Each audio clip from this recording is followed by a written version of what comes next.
Welcome to the Darkstream, VoxDay, voxday.net, and unauthorized.tv. Thanks for firing it up. We have unauthorized chat live. We have DLive chat rolling. Looks like we're not having streaming issues tonight, so sorry about that the other evening. But anyhow, not seeing any chats from DLive yet, so I don't know what's up there. But let me know. Let me know if audio's good, video's good. There we go. Well, welcome to another edition of Stupid Question Day. I didn't really have anything particularly to talk about tonight. I've been, elbows deep in all of the Sea of Skulls continuity and typo corrections. Got reports in from the early readers. They seem to generally quite like it a lot. A few folks seem to feel like it was a tad on the dark side, which I thought was mildly amusing. I don't know why that would be surprising at all in any way, shape, or form, especially if, considering they'd all read A Throne of Bones before. But anyhow, it's going to be very, very interesting. I'm actually hoping to get it out possibly this week. Thank you, Pillow Vendor. He says, congrats on becoming a top streamer on DLive. I think it's probably a lot easier since Owen got banned. I don't know, do they still have a lot of streamers on DLive? To be honest, I don't pay attention to all of the various platform wars and so forth.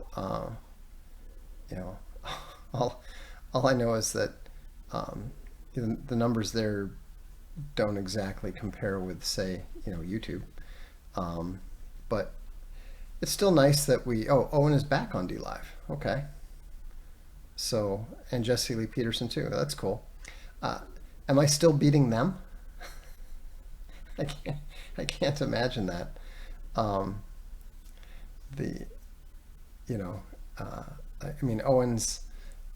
Owen's Bears and his general following are so much more massive than mine. It's mildly amusing to think that, however briefly, I might rank ahead of him on DLive. That's funny. So anyhow, to be honest, I have absolutely no idea how many followers I have on DLive at all.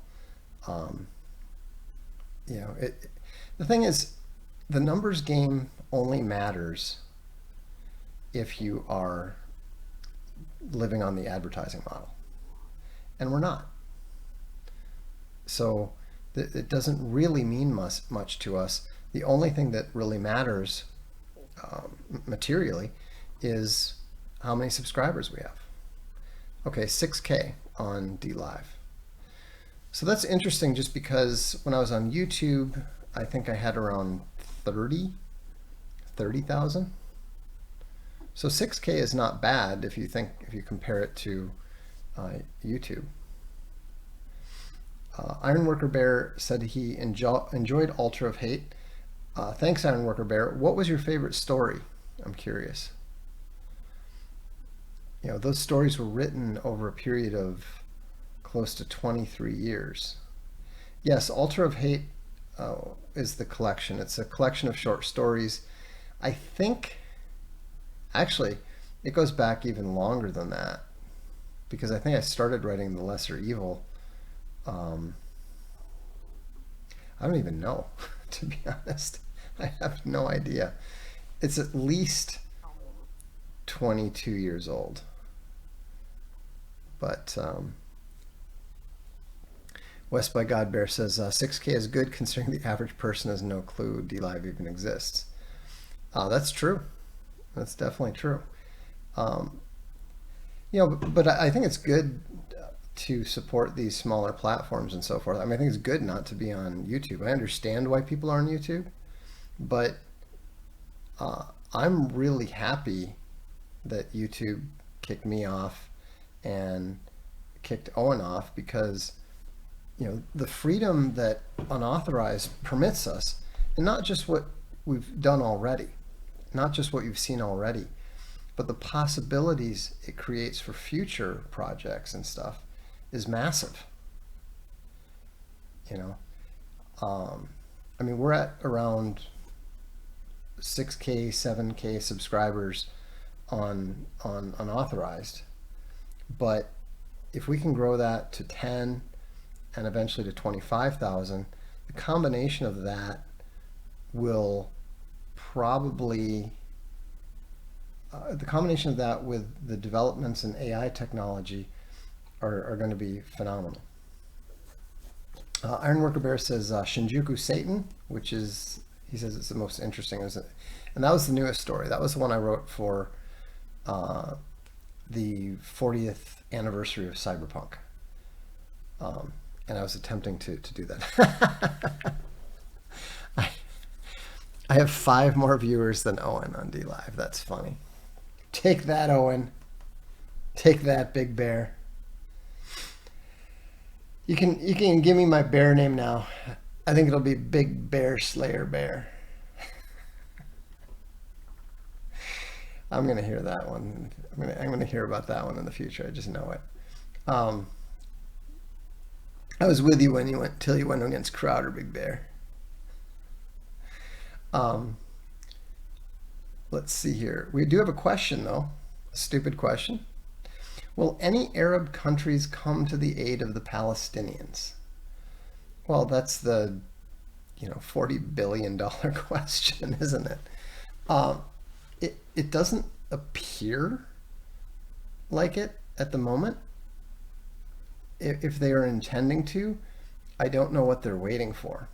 On the other hand, Turkey is using some, absolutely vicious rhetoric talking about putting Netanyahu on trial for war crimes.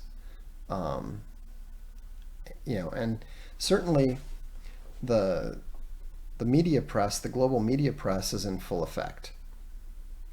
I even saw this ridiculous uh, this ridiculous claim that uh, Israel had resumed activities because they'd come under terrorist attack and um, and therefore had to end the ceasefire. I mean, it's such total nonsense. Uh, how can anyone believe that? But it doesn't look like that's going to happen, but it's too soon to tell. It's just too soon to tell. If they hired you as the new Budweiser CEO with no strings attached, could you turn things around? I think so. I don't think that my actions to turn things around would be very well accepted, and they would obviously be very, very strenuously resisted by all of the SJWs in the various executive and managerial positions. But the thing is that when you have an entire career of being very, very accustomed to operate on a shoestring, and you actually prefer operating on a shoestring because it keeps you focused, it keeps you honest, it keeps you, um, you know, really able to react quickly and to make uh, the necessary changes. I mean, just like we were talking on the last stream about the Amazon situation,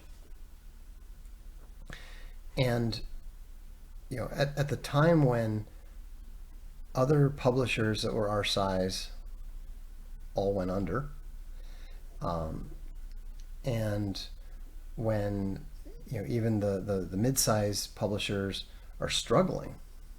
You know, companies like Tor and Bain are doing very, very poorly. You know, it's going to be interesting to see how much longer those uh, those publishers even last. And yet, Castelia has literally never ever been stronger. Not even in the height of the ebook boom in 2016, 2017. I mean, we had really good years from 2015 through 2017. You know, I mean, it's not like my books were uh, selling like, say, Nick Cole's. Although if we had gotten out our Star Wars, not Star Wars, um, at the same time or before they did, we might have been able to do some similar numbers and so forth. Probably not, because I'm pretty sure that Amazon had its thumb on the scale even then. But if you look at how well SJW's Always Lie was doing, if you look at how well even SJW's Double Down did, or the audiobook for A Throne of Bones, some of Milo's stuff, we were flying, I wouldn't say high on Amazon, but we were doing really, really well. And we're doing better than that now. We're doing better than that because so many of you and so many of our other readers and everything are happy to go direct. And that's the key.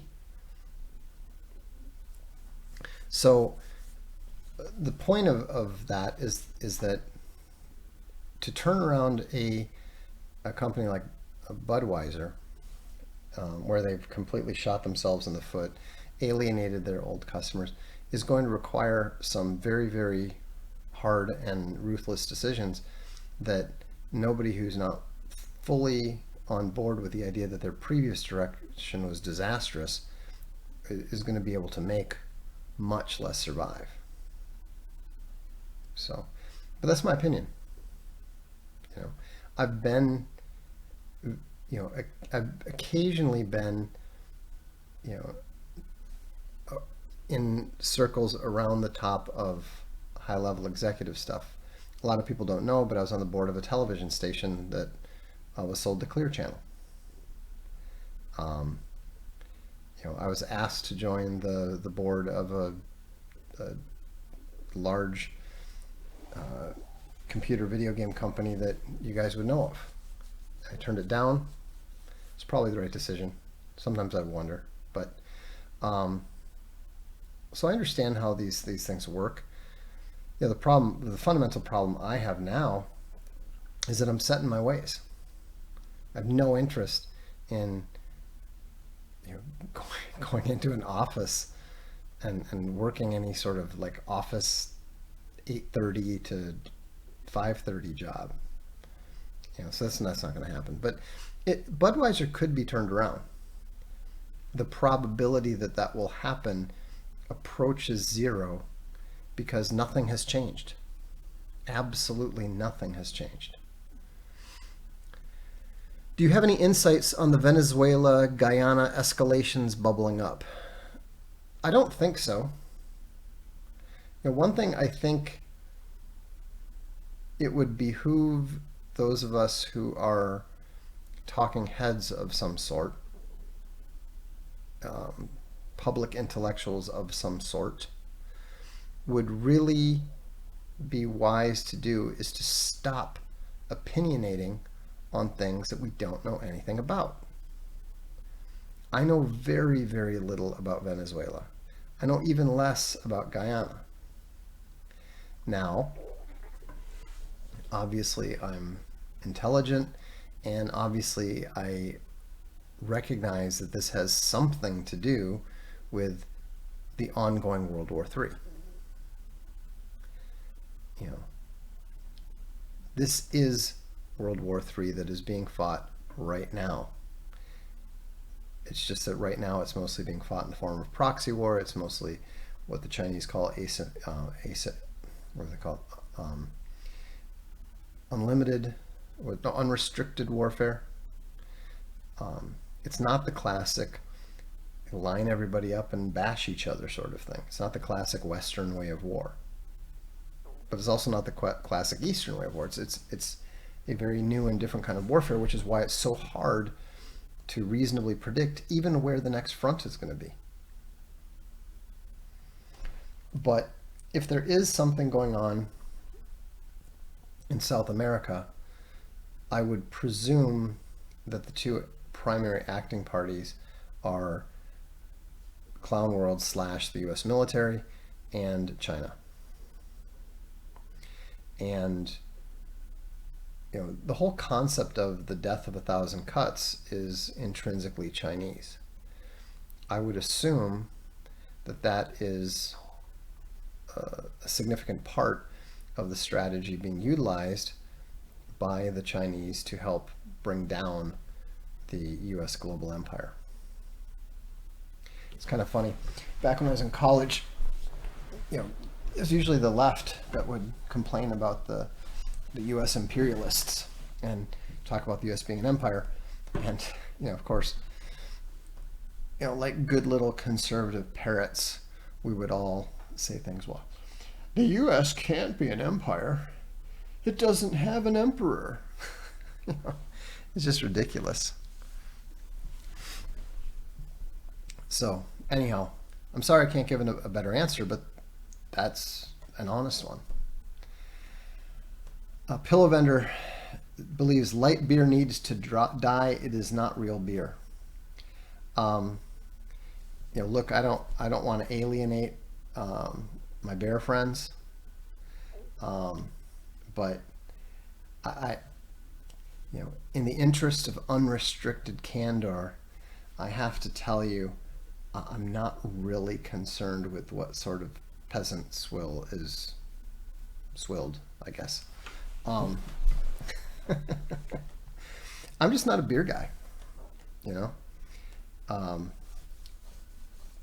I do not understand why anyone would drink beer when there's wine available. So, but I absolutely salute and support all the Bud Light boycotts and all that sort of thing. And in fact, we actually were looking into possibly doing some sort of Castalia beer, believe it or not. It was just because we happened to be friends with somebody, actually 3 different guys who have their own breweries, and one of them in particular, I am assured by the beer drinkers in my circle, is quite good. So I've actually had it. I mean, I will say that I liked it better than your average Carlsberg or whatever, Cardinal as they have here. But I don't regard myself as, I don't think my opinion of a beer is valid. What's a good bottle of red we can get on the shelves here in the States? I don't know, because I don't know. I mean, for example, pretty much none of the Swiss wines are exported outside of the country. So, all the Zanini Merlots, which are fantastic, you can't get them. The Spanish wines, there's probably some, but the correct way to do it. I mean, you don't need you don't really need a recommendation per se for a specific wine. The thing to do is just go out and buy 10 different wines of the sort of grape that you're interested in. So, for example, if you go and you pick up 10 different Spanish Tempranelos, or 10 different Spanish Riojas or Priorats, and then you try them all, and then you'll start to you'll start to develop the ability to taste the differences, And everybody's got different preferences. Conundrum Bear says, we just need reassurance that status has nothing to do with your wine versus beer preference. It has nothing whatsoever. You know, I mean, I am, as I was told recently, um, a natural elitist. That's the way that I am. But that has nothing to do. That might affect, to some extent, some of my wine versus wine opinions. For example, I am not a fan of white wine in any way, shape, or form. Uh, which is funny because I have friends who are professionally run vineyards that are mostly white, and they all know my opinion. And they tend to find my bias to be amusing. But it is funny because Space Bunny likes her beer from time to time, and usually, like if we'll be at a restaurant or something, especially when we would go to a restaurant in the States, I'd order a glass of red, she'd order a beer, and the waiters would inevitably put it on the wrong, give it to the wrong person. So she would get pretty annoyed when once we realized this would happen, of course. That's when I started ordering the blue Hawaiians and asking to make sure they put an umbrella in it. She did not enjoy that. However, I will say that one of my personal favorites, and just to give you an indication of how seriously I take the issue, when we got married, we went out to Napa Valley and we literally covered the entire valley up and down, and we hit every single vineyard over the course of a week. Hey, we have a super chat. Thank you, Jack. Hey, Vox, when's the SSH book coming out? Looking forward to buying. It's going to come out next year. When next year, I don't know. I think fall is probably most likely. I've still got plenty left to write, but it's a pretty easy one to write. So, just putting the finishing touches on A Sea of Skulls. We'll get the ebook out, in a week. We'll get the, you guys will spot 100 typos that all the proofreaders and all the early readers somehow managed to miss, including me. We'll clean those up, then we'll do the print edition, and then we'll do the leather editions. Did you decide to add illustrations? No, we're not going to. Those we'll probably reserve for the leather, just because it'll take too long. And also, the leather is divided into 2 volumes. Adding more illustrations to what is already going to be more than a 900-page book just seems like a bad idea. Did Psychosonic ever play with Faith No More? No. Psychosonic never really played with anyone. All of our shows were just us. The only show that we were actually scheduled to play, we missed because Paul, our lead singer, wanted to stay at a different hotel because he brought his girlfriend along instead of staying with everybody else. So he got lost and got there late, and we missed our slot right after Temple of the Dog.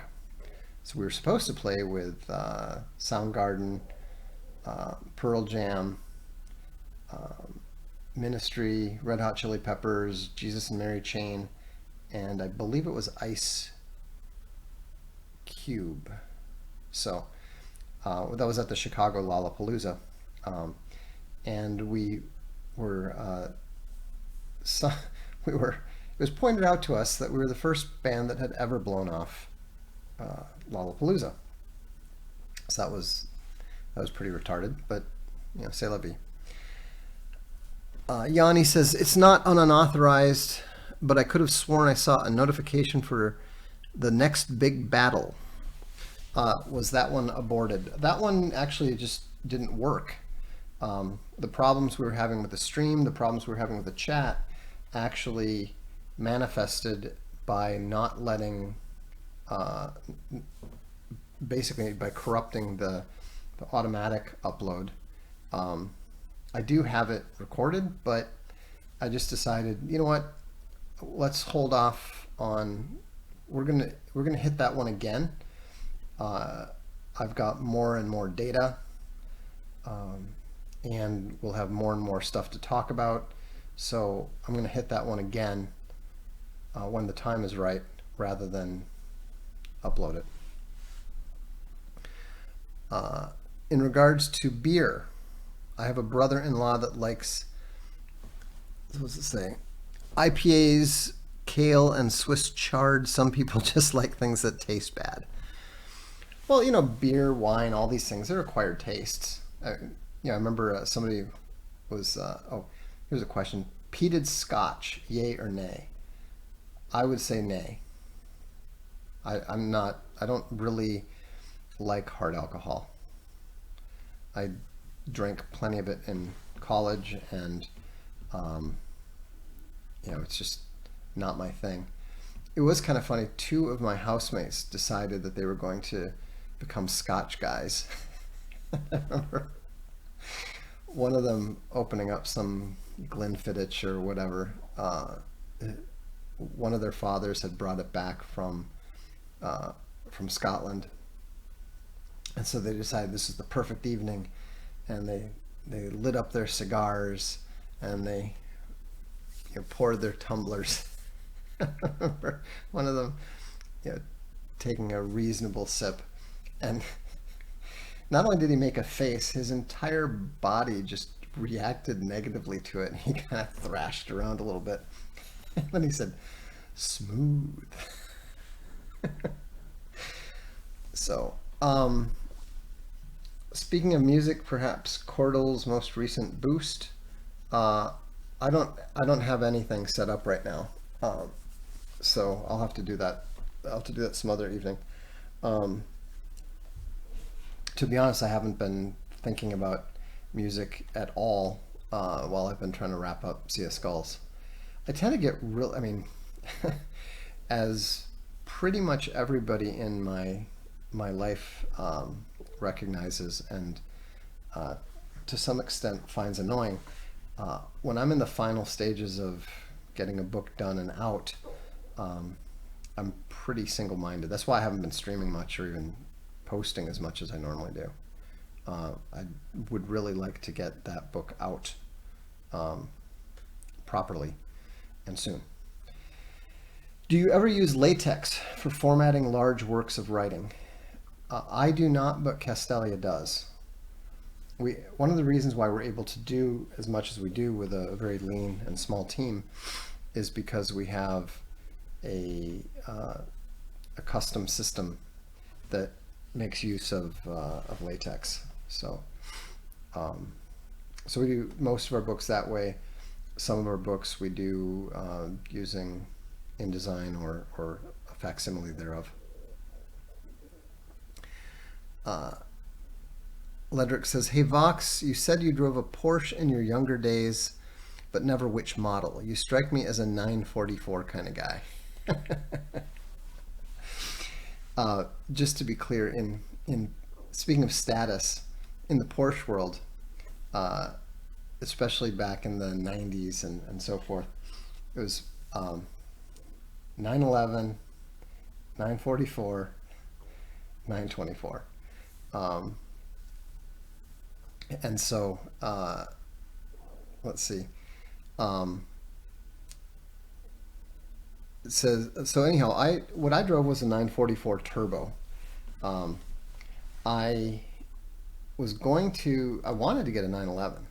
I was leaning towards a 911, but I went and test drove it, and the 911s had rear engines, and their fronts were really light. And at the time, I was buying a used car, and the 911s at the time had a problem where if you hit the corners hard enough, you could actually feel the front of the car starting to come up off the ground. They didn't corner very well. Now, I really liked the 944s when they came out. I thought they were really cool. but their performance was not good. So I had no interest in the regular 944. But the guy saw how I was driving the 911, and I'm a good driver. I mean, I don't tend to speed a lot or anything, but when I want to drive hard, I'm pretty good. And so um, he said, you should try the turbo. And it was kind of funny because you first drive it, and it's not impressive at all, you know. And the reason is that the turbo doesn't kick in until you hit 3,500 RPM. But man, when you do, I mean, it was like, it was literally a turbo boost. It was like a cartoon. It would literally slam you in the back hard. Um, and it was fast. It was really fast.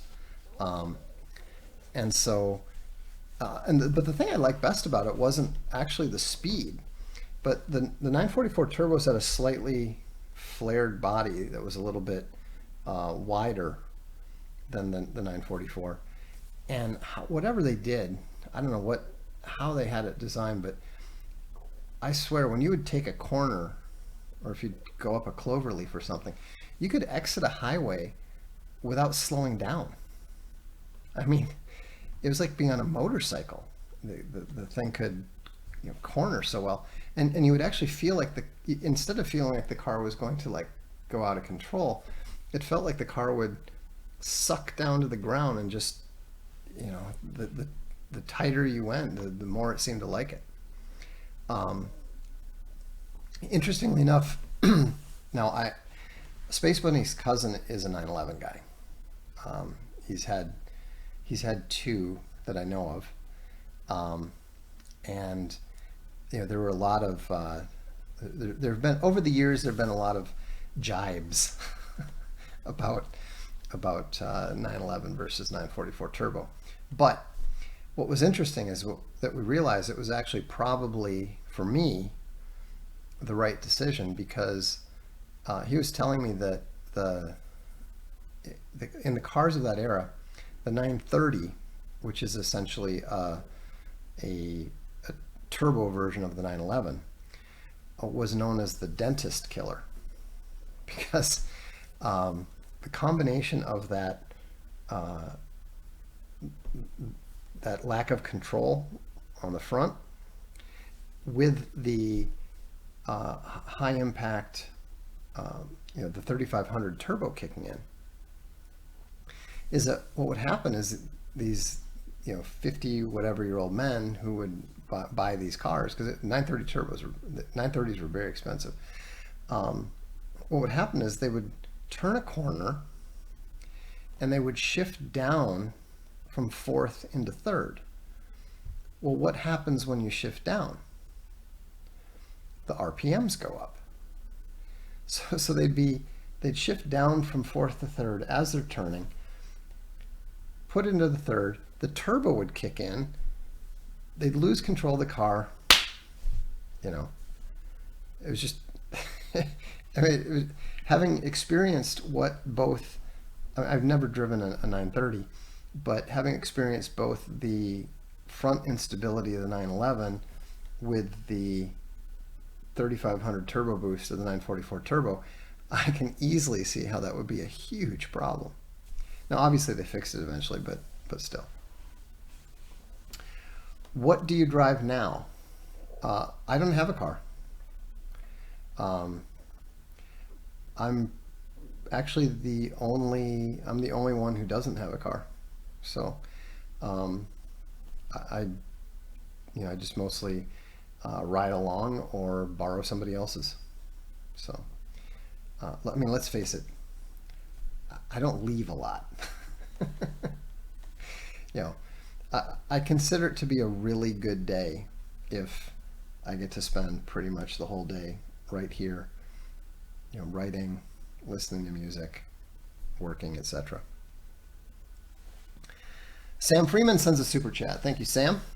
Glad to hear you are done with A Skull of Thrones. More Doomlord, please. Faster would be better. Actually, the issue there is Anthony's just busy. He's busy with Sister Suprema. He's busy with another project. He'll come back to How to Succeed Like a Dark Lord when he can. We both enjoy doing it. Is Space Bunny's Mustang a stick shift? Yes. Any thoughts on the ethical skeptic? None whatsoever. I've never heard of the ethical skeptic.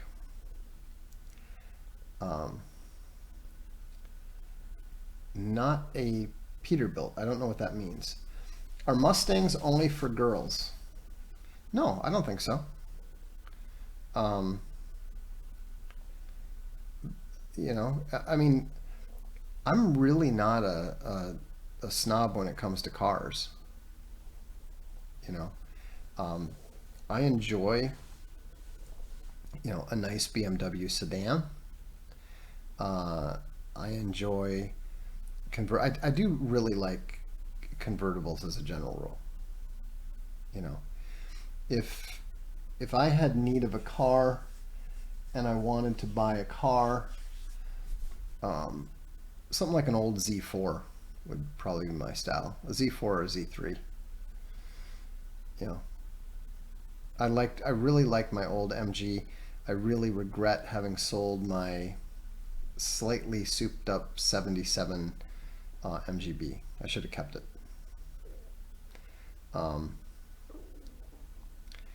the new VW Bug is only for women. Yeah, I mean there are cars that certainly seem to suit women better. I don't, you know, I had a friend, a tall 6'4" Australian friend, very successful guy, private banker, and he drove a black VW Bug, the new one. It was like back when they first came out, the new Bugs. And I will admit he looked kind of ridiculous. I will also admit that that car had the worst dashboard I'd ever seen. Um, Sam says my dislike of white wine is adorably provincial. Um, Actually, the funny thing is we live in white wine country, and I really kind of preferred red wine country, to be honest. Have you ever had a motorcycle? Yes. I've had one and only one motorcycle. It was a Suzuki 750. That's correct. My first motorcycle was a Suzuki 750, and that was way, way more motorcycle than anyone who's just learning how to ride a bike should ever have. It was heavy, it was powerful. Uh, I suppose it was fast, not that I ever drove it that way. Um, but but yeah, my my parents were quite rightly not happy at all with it. And the thing I didn't realize, and the reason I got rid of it promptly, was because I didn't know because I'd only driven cars. I didn't realize that um, when you cross lanes, that the bike goes like that because in a lot of highways there's a little seam in between each lane. It's not something that you ever notice in a car. But I just hated that feeling. I hated that instability. Um, and so anyhow, I drove it on and off for a summer, and then just gave it to a friend.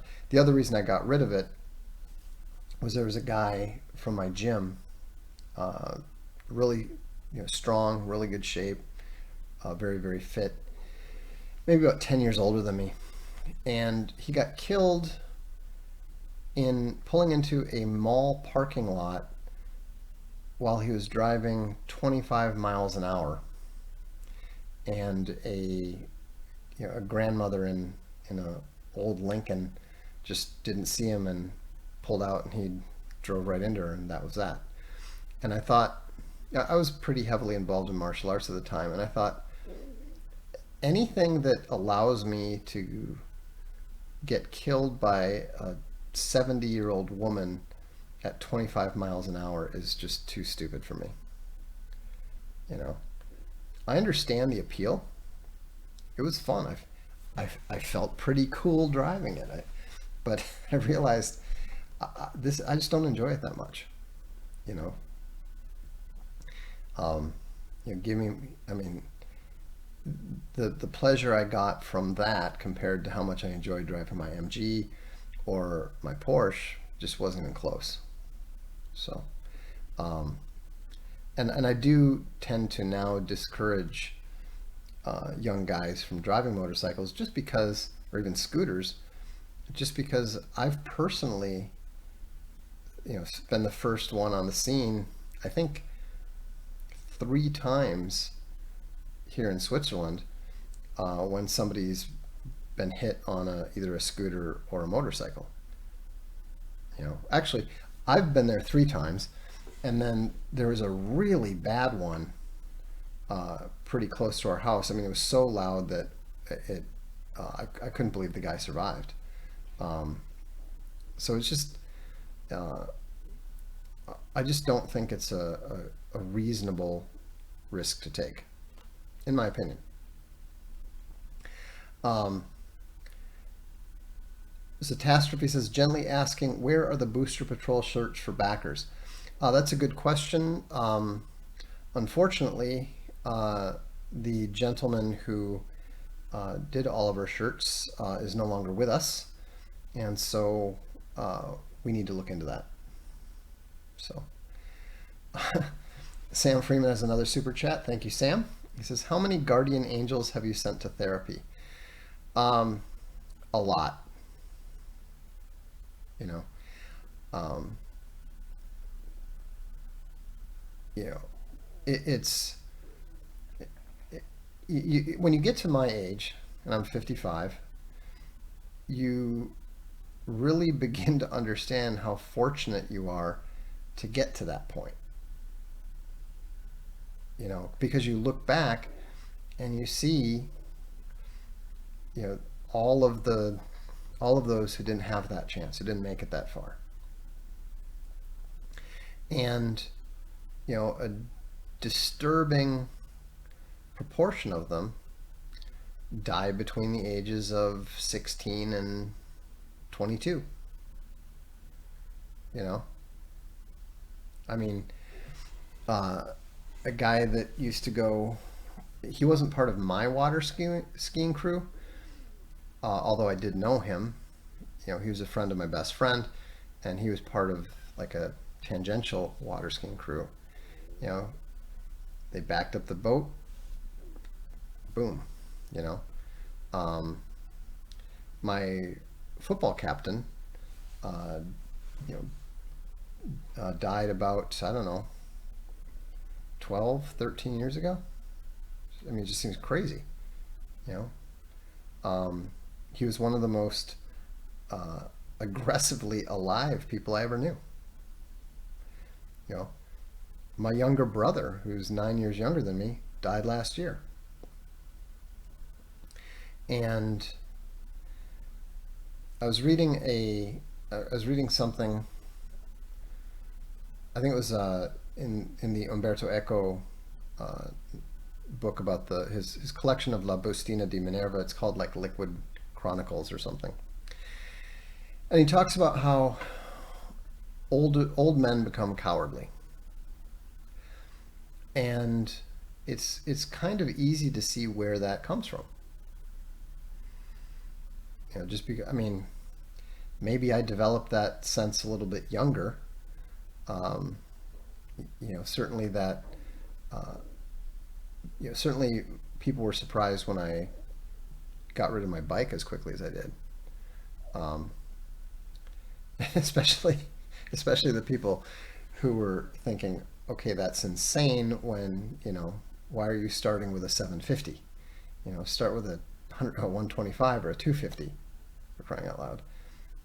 But it was a good deal. I asked a friend of mine who's a very experienced motorcycle rider. I was like, So is this a good deal? Is this good? He's like, it's a great deal. But Big Bear says, cowardly or wise? Well, I think it's probably a bit of both. You know, I mean, I think the main thing is that you, you realize that neither you nor anybody else is immortal or immune, and that helps you appreciate the value of things, so you don't necessarily want to risk them unnecessarily. I personally don't think it's necessarily cowardice. I've certainly seen plenty of older men do very brave things. My grandfather was such a brave man that my sensei specifically wanted to meet him just to shake his hand because he thought he was such a great warrior. You know, he got carjacked at the age of 73 in Alexandria, Virginia, uh, and broke his hand on the guy's face because he was beating the guy so badly, um, despite the fact that the guy had a gun. You know, um, my, my mother was furious. She's like, just. And the funniest thing is, she goes, "Please, Dad, at least tell me that he was trying to steal the Jaguar." Because my grandfather had a really nice Jaguar XJS. And my grandfather's like, he's like, "No, it was the Toyota." my, my mother's like, "Dad, if you," this is like an old Toyota Celica station wagon. It was like 10 or 12 years old, and I mean the thing was not in good condition. I mean, like the door, if you turned, I can't, which way was it? If you turned right too hard, the the the door wouldn't. The door catch was like a little bit broken, and then the light would start dinging, and it was so annoying. And this was not a car that was worth. I mean, it's the kind of car that you would almost like pay somebody to steal from you, because then you could get some money to replace it worth more than the car. But grandfather, my grandfather's attitude is just like, you do not point a gun in my face and try to take my car. So, um, actually, it was even funnier than that because not only did he uh, beat the guy, repeatedly, beat on his face, um, but he actually managed to. He knocked the gun away out of his hand first, was beating on his face, then pushed the guy into the car and locked him in there because he's trying to keep him locked him in there. Of course, that didn't work because the guy just unlocked the door on the other side and got out and ran away. But um, but yeah, my grandfather. I mean, the the police the police were just like, wait, what? you know, I mean, when he, just to be clear, this was not the first time he did this sort of thing. Um, he was buried at Arlington. The commandant of the Marine Corps himself came to do the eulogy, and he was publicly saluted by one and all Marines there as the Marines Marine. You know, um, and I think sometimes people say, oh, it's courageous to stand up to Google or Patreon or something, and it's really not. But when you have an example like that in your life, how can you live with yourself if you just run away from conflict? You know, I mean, in moments like that, that's when, you know, you ask yourself, what would my grandfather do? And pretty much the answer is usually punch him in the face. And, you know, he's just one of those people that uh, it was an absolute and utter privilege to have known. I wish that I'd, you know, recorded interviews with him or something, you know. Um, and that's one of the reasons why I encourage people to like write down your experiences. Even if you're not a good writer or anything, write down the basic information so that people can learn from it. How would he have seen you if he ran away? Well, first of all, as a Christian, you believe that people do see things even beyond. But but you know, I mean, I'll tell more stories about him because it wasn't just about him being a Marine, and it wasn't just about him being brave. Um, but he was also a really genuinely uh, good and kind person. Um, I've also got some funny stories to tell, but we'll do that some other time. Um, but you know, the main thing is that no, you don't have to be cowardly when you get older. It can be wisdom. The question is, are you making decisions out of fear, or are you making decisions out of your better understanding of the probabilities, the costs, and consequences involved? Because let's face it, there's an awful lot of things that young guys in particular do that is just stupid and of zero benefit to them or anyone else. So, um, anyhow, thanks very much. I hope you enjoyed these answers to the questions were actually remarkably less stupid than normal. Maybe it's because I didn't warn people on Social Galactic ahead of time. But in any event, thanks for tuning in. If you haven't subscribed to Unauthorized yet, those of you on DLive, I encourage you to do so. I know a lot of you who are there are already unauthorized subscribers, but you know, this is how we're going to build. This is how we're going to win. I'm Vox Day, and this is the Darkstream.